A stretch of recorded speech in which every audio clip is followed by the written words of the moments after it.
Alright, welcome back to the Wizard Den.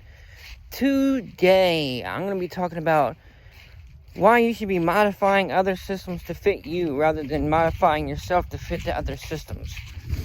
Now, what do I mean by that exactly? What I mean is that you, when trying to find yourself in the occult world, oftentimes revert back to your Christianity and try to conform. But you need to be independent rather than codependent. You need to look for you need to be your own, okay? So instead of identifying, this goes back to being balanced. You need to be balanced. Be your own person. Be detached and not attached. Meaning don't define yourself as left-hand path or right-hand path. Because then what begins to happen is you start to conform yourself to fit into the box that is left-hand path or right-hand path. What you need to do is take from everywhere and build your own practice. As you get more experienced, and you've been in the occult for about a decade, this naturally happens anyway. You begin to get creative. You begin to make your own rituals. You begin to do your own thing. You begin to be more experienced and, not just make up your own rituals, but make up your own practice. You start making up your own divination. You start trying different things. Like, for example, I was using a Ouija board with my evocation just the other day. I was trying to see if, that would be successful and if I could use that like I would with human spirits.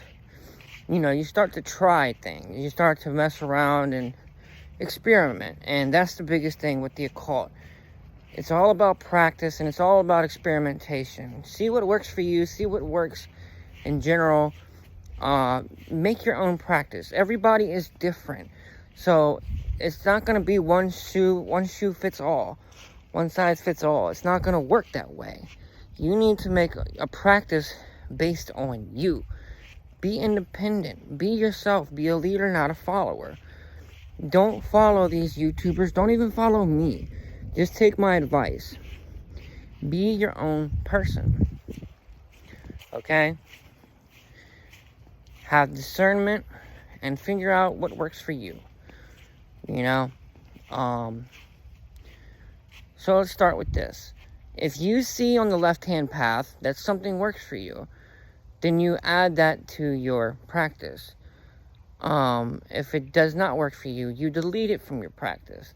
If something from the right-hand path works for you, but you're primarily working with demons, but then you find that this one angel has something that you need, and you can't find it elsewhere, guess what? Use that angel. And something that me and my friend Cherokee Ashan have been working on is making our own pantheon. Meaning, our own pantheon of spirits that they answer immediately as we call. Because you will find that certain spirits want to work with you more than others.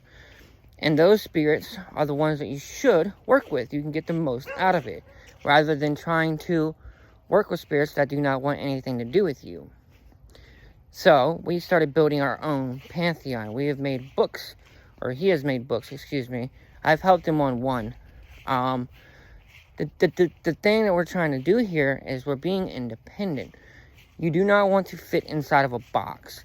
Anytime you limit yourself like this, you need to reanalyze yourself, because limiting yourself, putting yourself inside this box, identifying with things, you're just going to conform and really get yourself stuck, so to speak.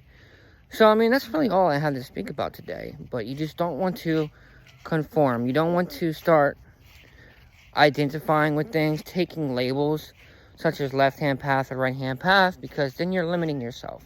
You're limiting your growth, limiting your possibilities, your potential.